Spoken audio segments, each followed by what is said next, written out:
미가서 3장 전체를 함께 같이 읽도록 하겠습니다.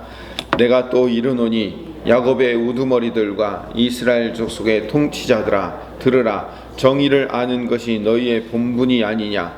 너희가 선을 미워하고 악을 기뻐하여 내 백성의 가죽을 벗기고 그 뼈에서 살을 뜯어 그들의 살을 먹으며 그 가죽을 벗기며 그 뼈를 꺾어 다지기를 냄비와 솥 가운데 담을 고기처럼 하는도다.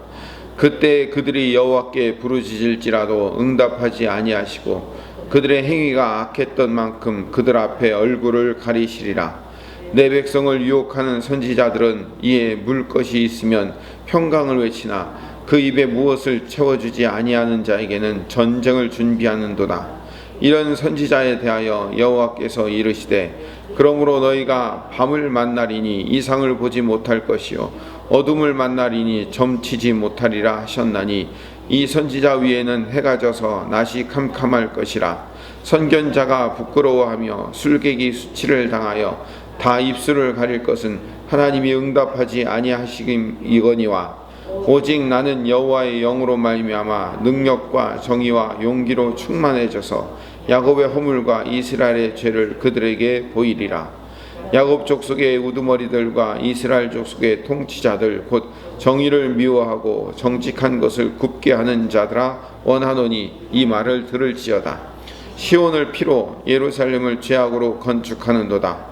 그들의 우두머리들은 뇌물을 위하여 재판하며 그들의 제사장은 삭슬 위하여 교훈하며 그들의 선지자는 돈을 위하여 점을 치면서도 여호와를 의뢰하여 이르기를 여호와께서 우리 중에 계시지 아니하냐 재앙이 우리에게 임하지 아니하리라 하는도다.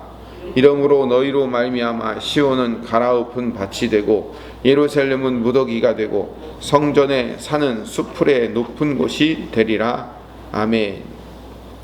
다시 3장 1절에 들으라 라는 말이 등장합니다. 내가 또 이르노니 야곱의 우두머리들과 이스라엘 족속의 통치자들아 들으라. 이 들으라로 시작하는 말이 1장과 2장이었죠. 다시 3장, 4장, 5장은 들으라는 말로 시작하고 또 6장, 7장은 들으라는 말로 시작해서 3번 똑같은 말이 반복돼요. 심판과 회복, 심판과 회복, 심판과 회복 이렇게 3번을 반복하여 심판과 회복이 3차례 일어나는 이야기가 미가서 이야기입니다. 1절로 가봅시다. 1절에 야곱의 지도자들과 이스라엘의 통치자들에 대한 심판의 경고를 다시 시작합니다.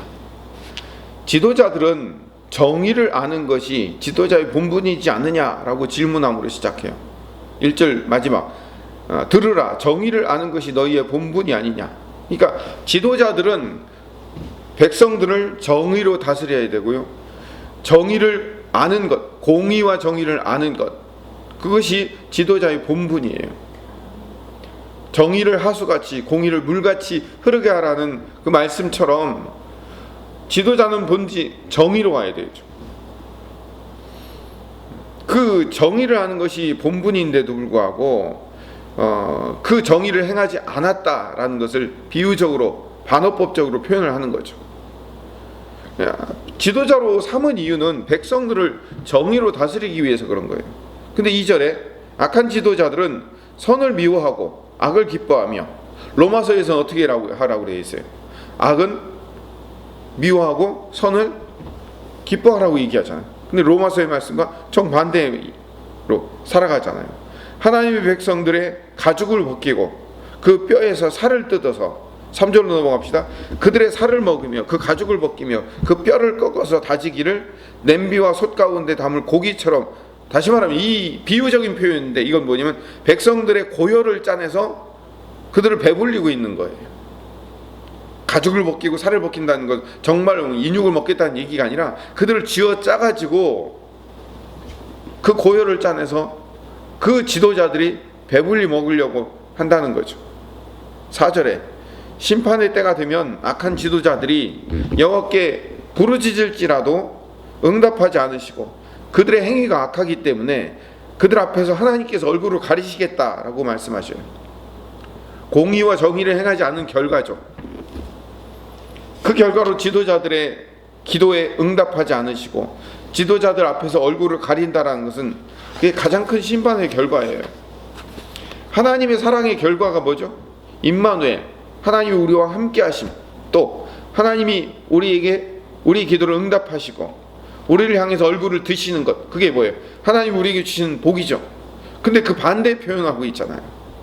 하나님과 함께 하지 않으실 것이며 우리에게 얼굴을 가리신다는 것, 가장 큰 심판의 표현인 거예요.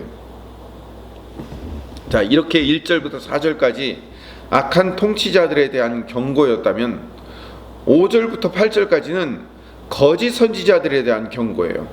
5절 봅시다. 5절에 하나님의 백성들을 유혹하는 거짓 선지자들은 이에 물릴 것이 있으면, 이에 물릴 것이 있다는 얘기는 뭐 입에 먹을 것을 넣어주면 평강을 외치지만 그 입에 먹을 것을 채워주지 않는 자에게는 심판을 선고하는 거예요. 그러니까 입에 뭔가 먹을 것을 넣어줘야 평강을 외치고 복을 외치고, 그렇지 않으면 싸우려고 든다는 거죠. 전쟁을 하겠다는 얘기는 뭐냐면은 싸우겠다는 얘기예요. 그러니까 거짓 선지자들은 뭘 위해서 하냐면 자기 입을 위해서 사는 자들이에요. 이런 거짓 선지자들에 대해서 하나님께서 말씀하시기를 6절에 거짓 선지자들이 밤에 이상을 보지 못할 것이며 어둠을 만나는데 점을 치지 못하게 될 것이다. 뭐냐면은 환난과 고난이 닥쳐온데도 불구하고 그것을 깨닫지 못하는 거예요. 여러분, 선지자의 역할이 뭐예요? 환난과 고난이 오기 전에 그것이 올 것에 대한 경고하는 사람들이 있잖아요. 근데 밤이 오고 어둠을 만난다는 얘기는 정말로 저녁이 되어서 밤이 되었다는 의미가 아니라 고난과 환난이 다가온데도 불구하고 그것을 깨닫지 못하는 거예요. 그래서 이 거짓 선지자 위에는 해가 져서 낮이 캄캄하게 될 것처럼 미래가 없을 것이다, 경고하는 거죠. 미래를 보지 못하고 미래가 없을 것이다. 7절에 선견자들은 부끄러워하며 술객들이 수치를 당하게 될 것이다. 선견자, 술객, 이게 다 뭐냐면 거짓 선지자들을 부르는 또 다른 이름이에요.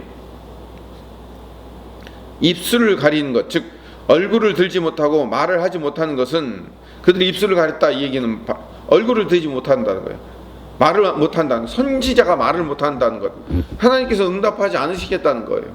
하나님이 주시는 말이 없으니까 그들이 말을 못하죠.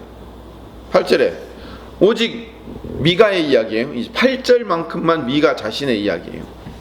미가 나는 여호와의 영으로 말미암아 능력과 정의와 용기로 충만해져서 야곱의 허물과 이스라엘의 죄를 그 거짓 선지자들에게 볼 것이다 라고 얘기해요. 그러니까 거짓 선지자들이 어떻게 행할지라도, 부패한 지도자들이 어떻게 행할지라도 나는 하나님의 뜻에 따라 살 것이다 라고 얘기를 하는 거죠. 거기서 중요한 건 뭐예요? 미가 나는 여호와의 영으로 말미암아. 그러니까 참 선지자는 누구로 말미암아 사는 거예요? 여호와의 영, 성령으로 말미암아, 성령님 의지해서 사는 거예요. 참 선지자는 성령으로 말미암아 충만해지기 때문에 능력과 정의와 용기로 충만해져서 거짓 선지자들과 함께 그 길을 걷지 않고 오히려 그들의 죄를 보이고 가르칠 것이다 라고 말하는 거죠. 다시 이제 9절에서 12절까지의 말씀은 탐욕스러운 지도자들에 대한 경고예요. 아까 어떻게 했죠? 1절부터 4절까지는 공의를 모르는 지도자들에 대해서, 그리고 5절부터 8절까지는 거짓 선지자들에 대해서, 다시 9절부터 12절까지는 탐욕스러운 지도자에 대해서 경고를 하는 거예요. 그러니까 지도자에 대해서, 거짓 선지자에 대해서, 다시 지도자에 대해서 경고를 하는 거죠. 9절에 야곱 족속의 우두머리들과 이스라엘 족속의 통치자들, 곧 정의를 미워하고 정직한 것을 굽게 하는 자들이라고 되어 있는데, 이건 뭐예요? 1절 말씀을 다시 반복한 거예요. 그러니까 그 부패한 지도자들에게 다시 경고하는 거예요. 10절에 시온을 피로 예루살렘을 죄악으로 건축한다고 그 부패한 지도자들을 비판합니다. 11절에 지도자들은 뇌물을 위하여 재판하며 그들의 제사장들은 삭슬 위하여 교훈하며 그들의 선지자는 돈을 위하여 점을 치면서도 여호와께서 우리 중에 계시며 재앙이 우리에게 임하지 않는다고 스스로 자신감에 차 있는 거예요. 자, 이게 가장 고통스러운 거죠. 지도자는 1절 말씀대로 정의를 알고 공의를 아는 것이 본분임에도 불구하고 이 부패한 지도자들이 뇌물을 받으며 정의롭지 않게 행하는 것, 가장 악한 정의 지도자죠. 그 다음에 제사장은 사명감으로 일해야 돼요. 그렇죠? 제사장에게 몫을, 유산을 분배하지 않는 이유는 뭐예요? 그들이 11조 받고 살아라는 이게 그 의미 안에는 뭐예요? 돈을 위해 살지 말아라, 사명감으로 살아라 라고 제사장들에게 사명감을 준 건데, 그들이 사명감을 위해서 일하지 않고 사꾼이 되었다고 얘기해요.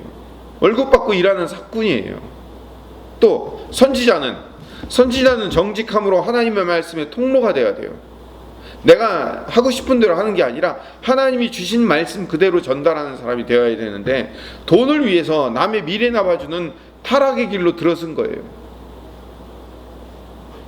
지도자, 제사장, 선지자, 이 셋 모두가 다 타락의 길로 들어섰기 때문에 결국 어떻게 되느냐? 12절에 그 지도자들로 말미암아 시온과 예루살렘과 성전사는 사람이 살지 않는 밭이 되고 무더기가 되고 수풀이 된 거예요. 사람이 살지 않는 밭이 되고 무더기가 되고 수풀이 되었다는 것은 그 시온과 예루살렘과 성전산에 살던 사람들이 다 어떻게 됐다는 거예요? 떠났다는 거예요. 어디로? 바벨론 포로로 다 떠났으니까 거기에 전부 다 수풀이 되고 사람 살지 않는 곳이 된 거죠. 결국 심판을 선언하고 있는 거예요.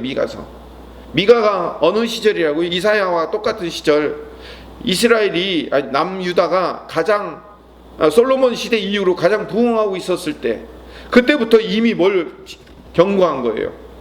이대로 살면, 이대로 공의롭고 정의롭지 못하게 살면, 이대로 사꾼처럼 살면, 이대로 거짓말만 하고 참선지자처럼 못 살면 심판받을 것이다 경고하고 있었던 거예요. 오늘 말씀을 정리하면서 우리 오늘 이렇게 기도합시다.